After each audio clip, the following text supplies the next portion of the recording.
en Santa Fe tenemos una persona que viene trabajando y mucho en materia de cine, y a él le queríamos preguntar que nos brinde algunas coordenadas de esto que está pasando en el Inca. Él se llama Agustín Falco y lo saludo. ¿Qué tal, Agustín? ¿Cómo te va? Buenas noches. Hola, ¿qué tal? ¿Cómo están? Muy bien, muy bien. A ver, Agustín, ¿por dónde tendríamos que empezar, sobre todo para que el oyente entienda de qué se trata este lío del Inca? Sí, bueno, es muy complejo para el oyente, para las personas que no están relacionadas con la actividad cinematográfica. Es de una complejidad muy grande porque el sistema que rige en Argentina para el fomento cinematográfico es un sistema de una ingeniería muy complicada y ajustada a partir de una ley que es se la llama Ley de Cine, que es una ley que data de la década del 60 y reformada en su forma actual, digamos, en el 94. La Ley de Cine establece los parámetros generales del fomento cinematográfico y la creación de un instituto nacional, que es el Instituto Nacional de Cine y Artes Audiovisuales, que es el famoso INCA, ¿no? Uh-huh. La cuestión es la siguiente. El Instituto de Cine es un instituto autárquico. ¿Esto en qué consiste? Consiste básicamente que no depende para su financiamiento de otras entidades ministeriales, o no depende de Hacienda, no depende de Economía, no depende del Banco Central. Es decir, que su financiamiento se completa a partir de una serie de recaudaciones que el mismo instituto realiza a partir de básicamente dos ingresos. Un porcentaje muy importante que en este momento significa el 40% del dinero que maneja el Inca, que es el 10% de todas las entradas de cine que se venden, que se cortan en el país. Esto quiere decir que cualquiera de los que nos están escuchando que van al cine y compran una entrada, el 10% de esa entrada va al Inca a modo de retención para el fomento de la industria cinematográfica. Esto se hace porque la Argentina es un lugar muy requerido y muy querido por las multinacionales audiovisuales, porque hay mucho público en Argentina de cine en relación a la cantidad de población que tiene, digamos, su densidad demográfica, digamos, también.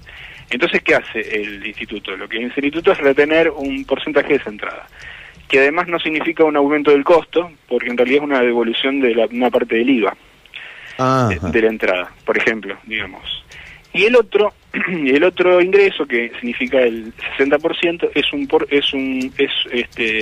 un dinero que vía ENACOM llega al Instituto Nacional de Cine de un pequeño impuesto que no llega ni al 1% de la pauta publicitaria en los cableoperadores, o sea, radios y radios y canales de televisión, básicamente, uh-huh, que operan en el espacio radioeléctrico, que es un recurso natural y que, bueno, y además hay porcentajes que van al Instituto Nacional de la Música, por ejemplo, ¿no? El Instituto Nacional de la Música, de hecho, se financia prácticamente al 100% con esta retención, ¿no? Eso quiere decir que los que pagan ese otro impuesto no son tampoco los que nos están escuchando, sino que son aquellos que pautan en medios, digamos, ¿no?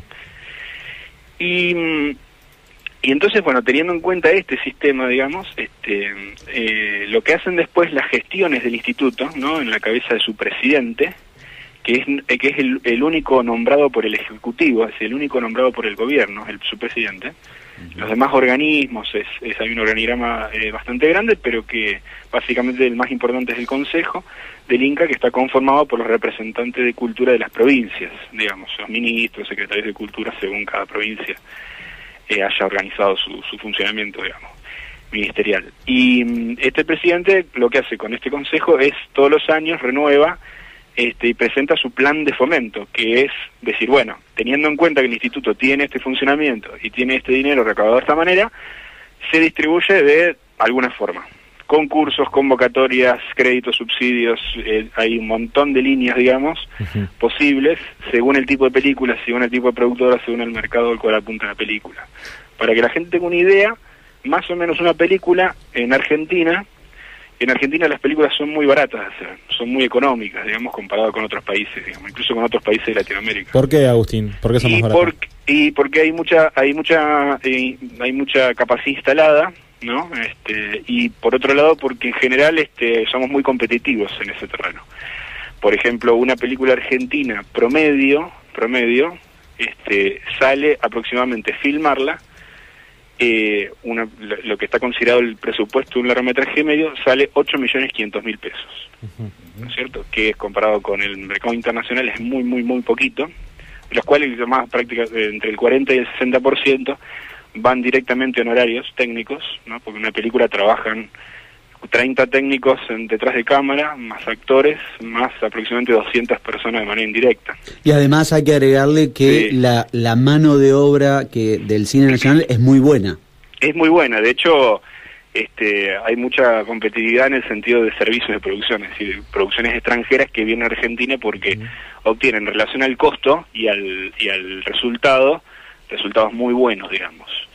Y bueno, este sistema, digamos, este sistema determina que en el mejor de los casos, para una película promedio, que es una película pequeña, se refinancia el 50% con el aporte del Instituto Nacional de Cine, determinado por ley, una vez estrenada, y el 50% de inversión privada. O sea, el 50-50 es, en el mejor de los casos, lo que puede acceder un producto cinematográfico. Y para películas más grandes, que son apuestas financieras más grandes para los privados, el porcentaje que aporta el Estado es un poco más pequeño. En algunas películas, últimamente algunos tanques argentinos, que podemos decir que el Estado aporta el 7, el 5, el 10, depende de la película, por ciento. Ahora, es muy importante para todas, porque incluso para esos tanques es un diferencial importantísimo a la hora de buscar inversores, porque vos le decís a un inversor extranjero o nacional, le decís, mirá, yo tengo una película, pero ya tengo garantizado, a partir de la ley de mi país, que tengo el 5 o el 7% del financiamiento en el fomento nacional de cine. Entonces el inversor dice, bueno, entonces la diferencia de la ganancia, una vez que se hagan las ventas internacionales, va a ser mayor, digamos. Es un rasgo de competitividad, es muy importante para el cine nacional. Es decir, que a partir del Inca, nuestro país puede tener un cine competitivo a nivel internacional. Porque todas las películas en el país pasan por el Inca. O sea, el instituto, todas las películas que se estrenan comercialmente cortan entradas, digamos. Después hay un desarrollo de audiovisual que se podría decir, no de ser independiente, pero sí por fuera del Inca, pero estaríamos hablando de un cine que no está planteado a nivel de industria, digamos. Un cine que no pretende recaudación, digamos, ¿no? Agustín, ¿y venía trabajando mal el Inca? ¿Se estaban haciendo menos películas y peores películas? ¿No funcionó? ¿Por qué esto? El Instituto de Cine desde más o menos desde la gestión, el Instituto de Cine siempre en general tuvo una relación con los ejecutivos, o sea, el presidente del Inca siempre tuvo, parece una manera, fue del color político del gobierno de turno, digamos. Lo designa el gobierno. Lo designa el gobierno, eso es lo más obvio. Lo que pasa es que siempre al mismo tiempo, dentro de se acostumbró designarlo a partir de un consenso con las productoras y con los sectores de la industria audiovisual, actores, técnicos, directores, productores, ¿no? Que son los que componen los sectores. Siempre salió por consenso, y en el último periodo Macri designa a Alejandro Caseta, que es un productor, es el titular de una productora que se llama Patagonic, que es una productora muy grande, digamos de las más grandes del país, que hizo entre otras cosas Nueve Reinas, o Dibu, ¿no? Aquella película y serie muy exitosa. Entonces, es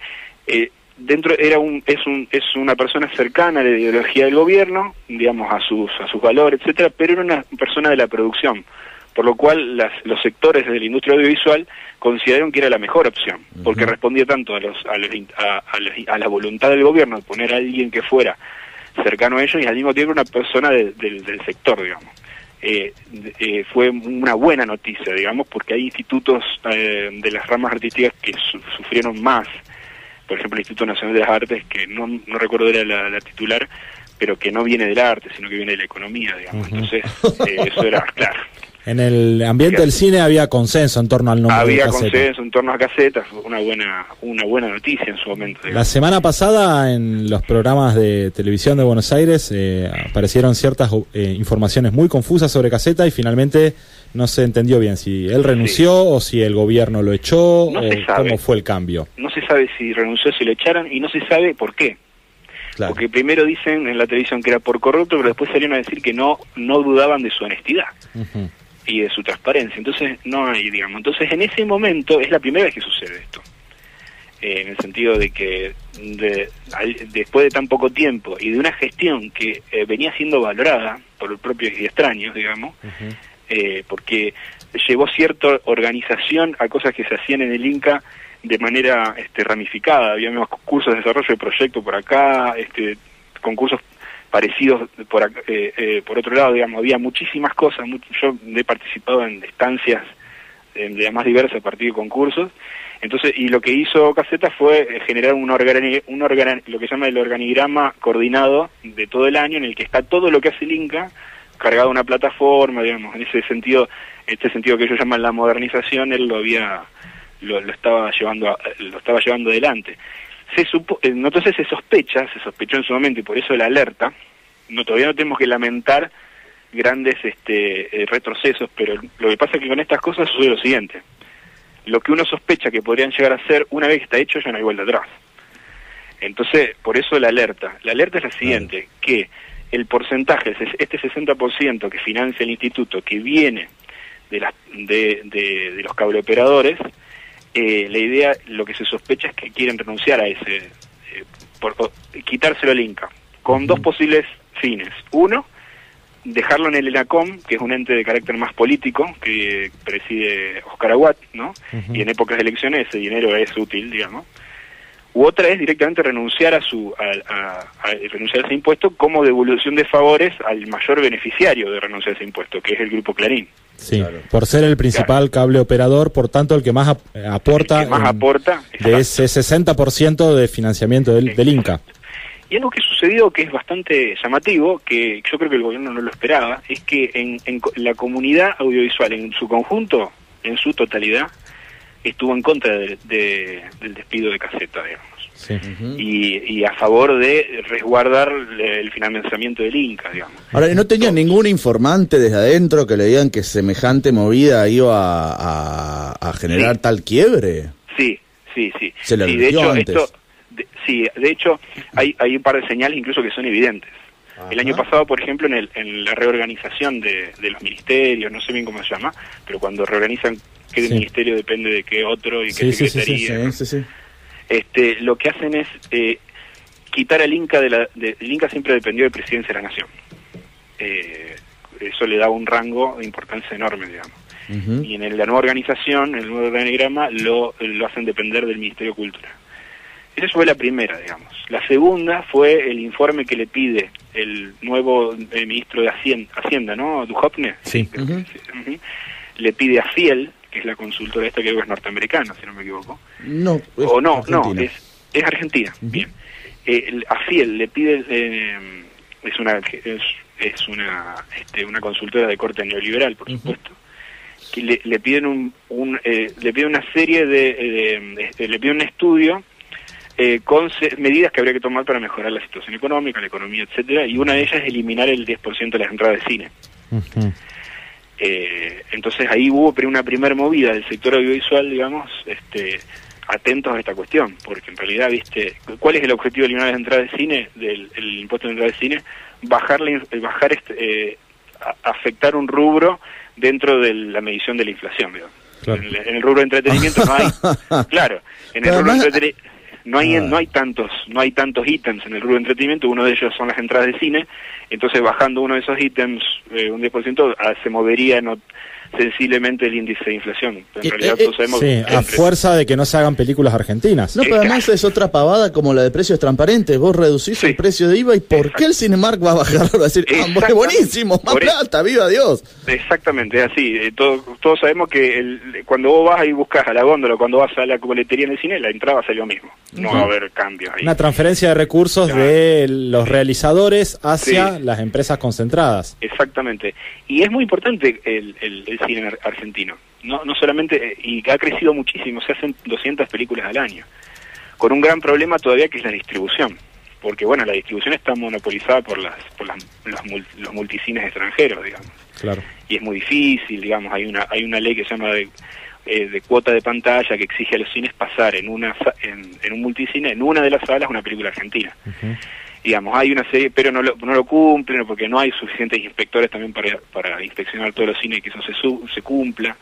Pero bueno, es muy importante porque además, si vos vas por el mundo, vas a los festivales de cine o vas a eventos culturales o hablas con la crítica o incluso con el público, el cine está entre las 10 cinematografías que salen. Digamos, le preguntaba a cualquier persona del mundo, decime 10 países que hagan películas.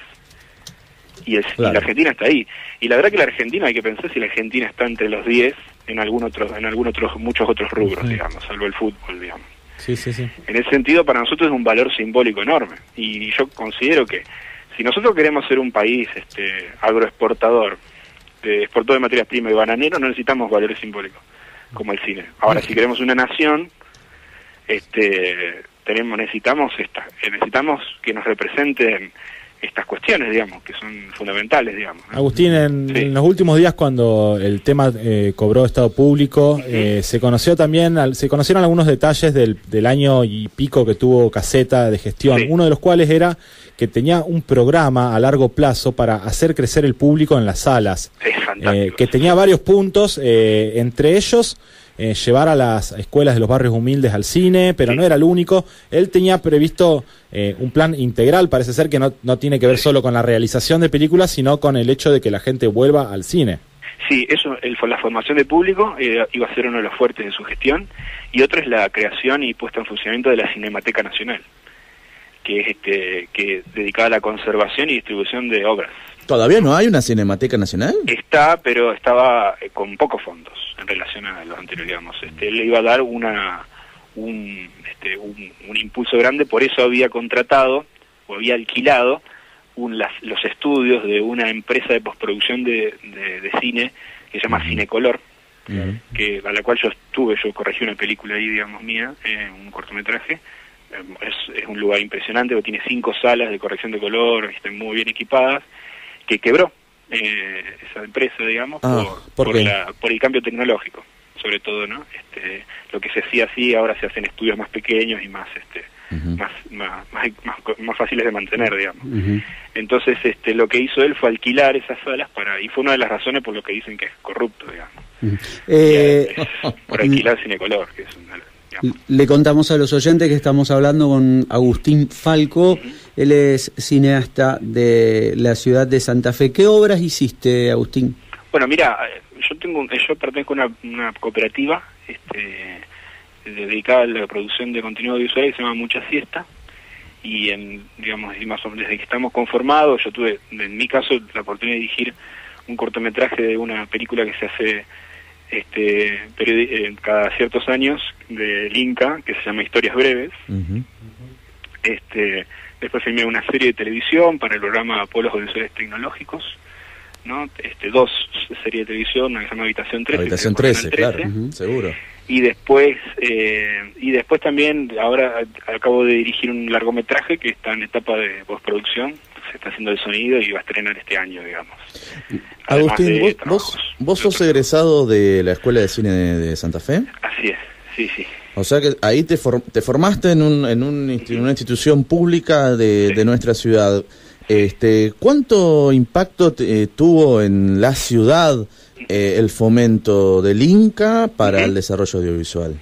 Bueno, mira, el Inca tuvo un impacto grande, digamos, donde más impacta el fomento del Inca, obviamente es donde están la mayor cantidad de productores, la productora más grande, que es Capital Federal y Provincia de Buenos Aires.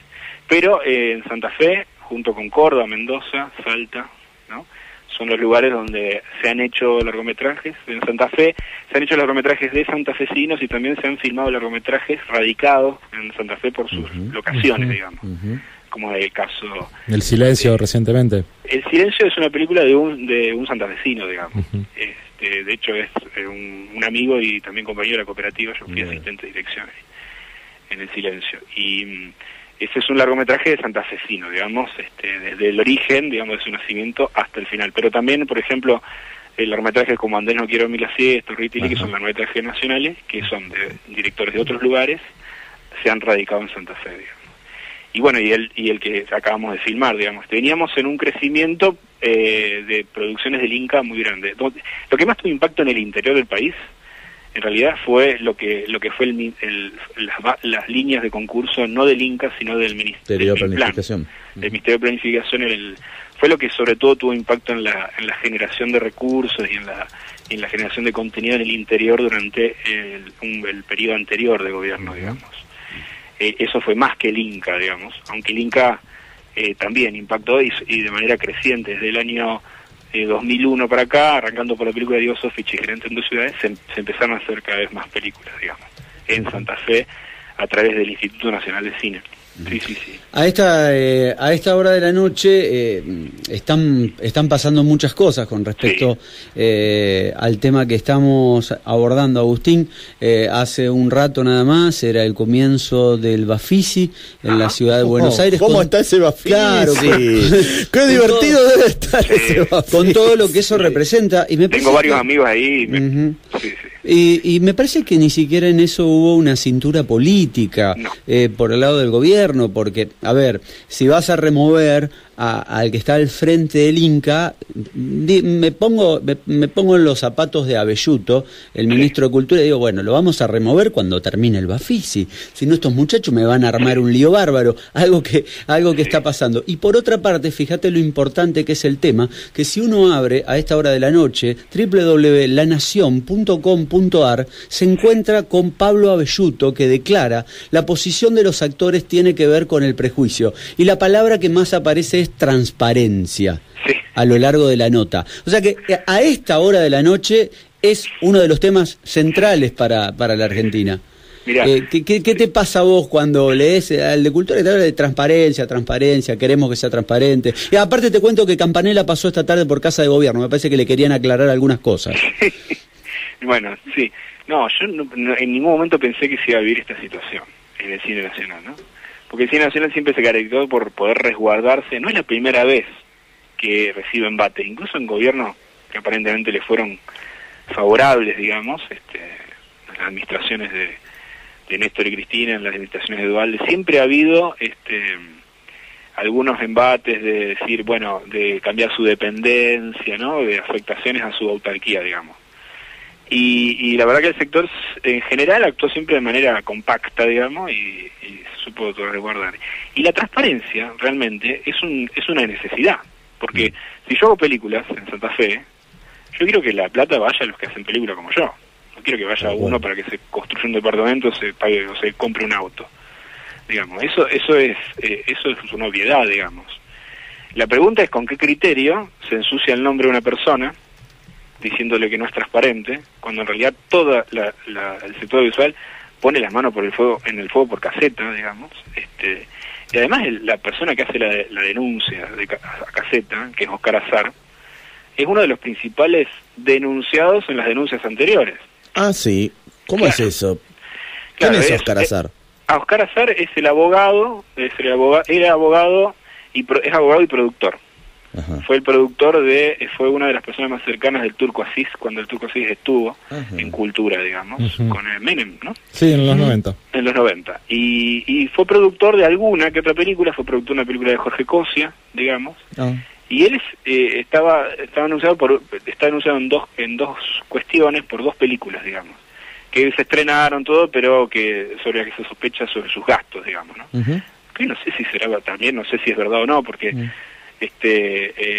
pero digamos hay como una especie de que además hay como una especie de pelea interna, digamos, gubernamental, por la cual el gobierno se genera, digamos, aprovecha la crisis, la agranda, para poder intervenir, digamos, en el Inca y su autarquía. Yo estoy, digamos, probablemente haya 2 o 3 películas en los últimos 20, 25 años en el Instituto de Cine que hayan generado algún tipo de sospecha, alguna duda, pero eso no puede invalidar las 200 que se hacen todos los años con un esfuerzo enorme, porque la verdad que es una industria, pero es una industria que requiere un trabajo mucho más grande de lo que uno termina cobrando. Ustedes están plagadas las historias comprobables de directores que tienen que hipotecar su casa, tienen que vender su auto para terminar una película, eso es así, digamos. Sí, los directores argentinos no viven como los directores de Hollywood, no, los actores tampoco. Yo creo que Campanella sí.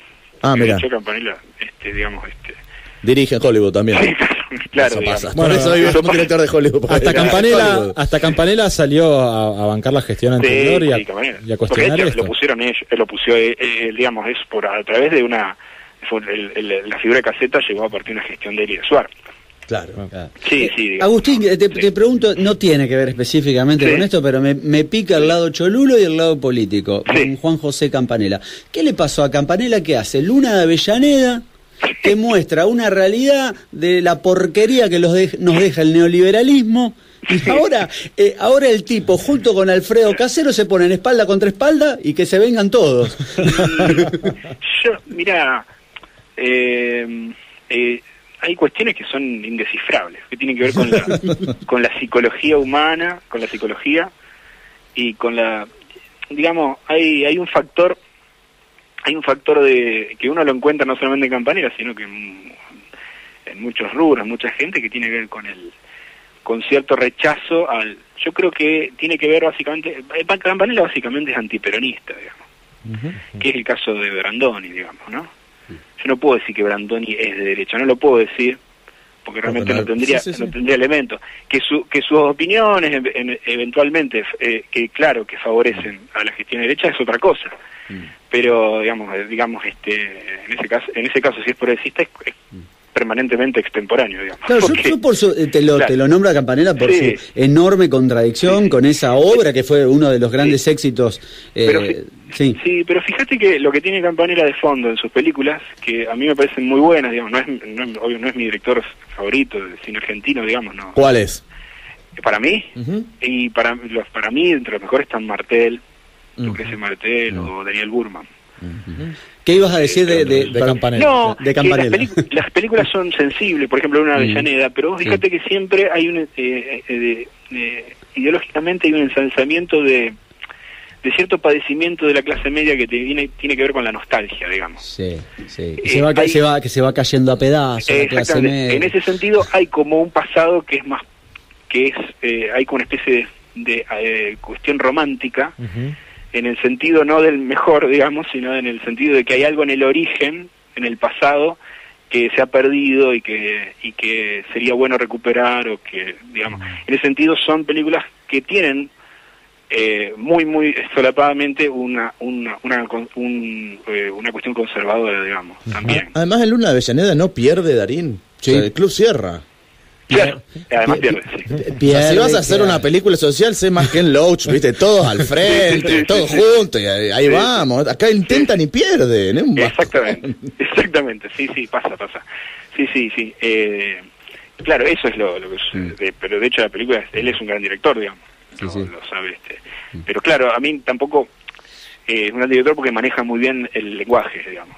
Incluso cuando Agustín, habrás estado al tanto que cuando se dan los primeros tarifazos el año pasado, muchos canales de televisión hacían los móviles desde ese club barrial donde se rodó Luna de Avellaneda, como muy simbólico todo.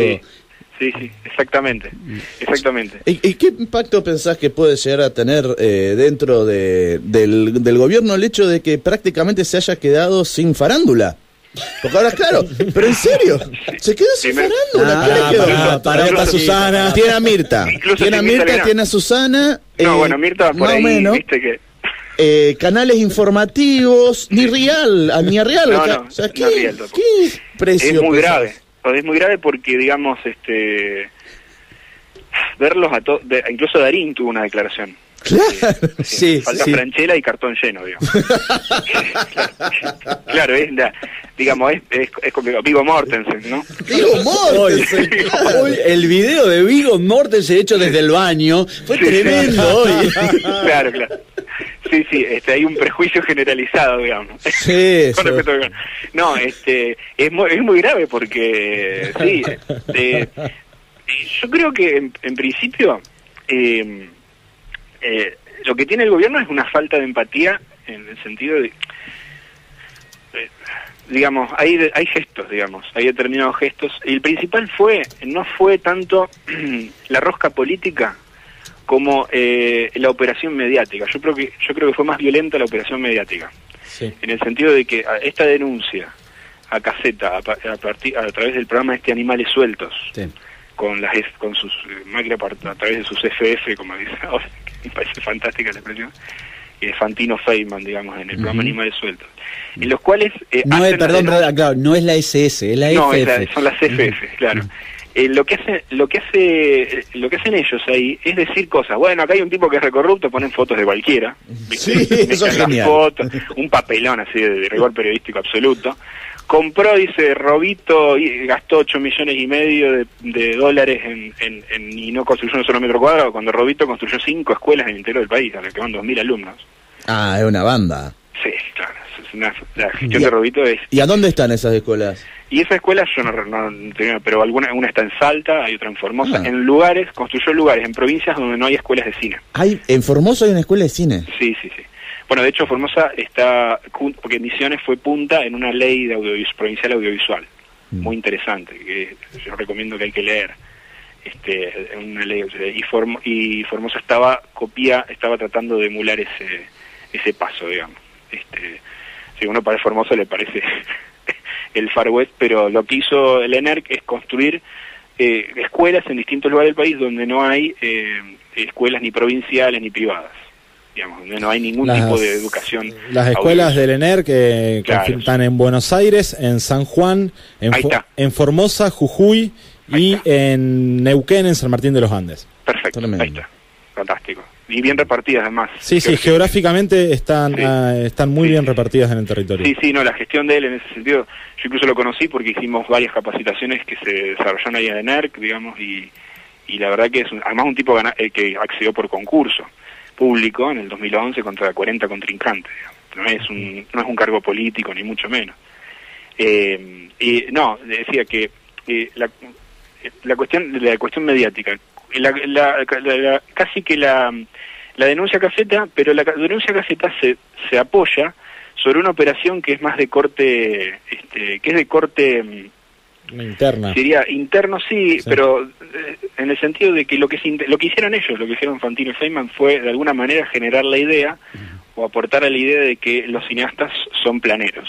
Sí. Que hay corrupción en el cine, un José López del cine. Claro, y que la gente se hace películas con la plata de los jubilados.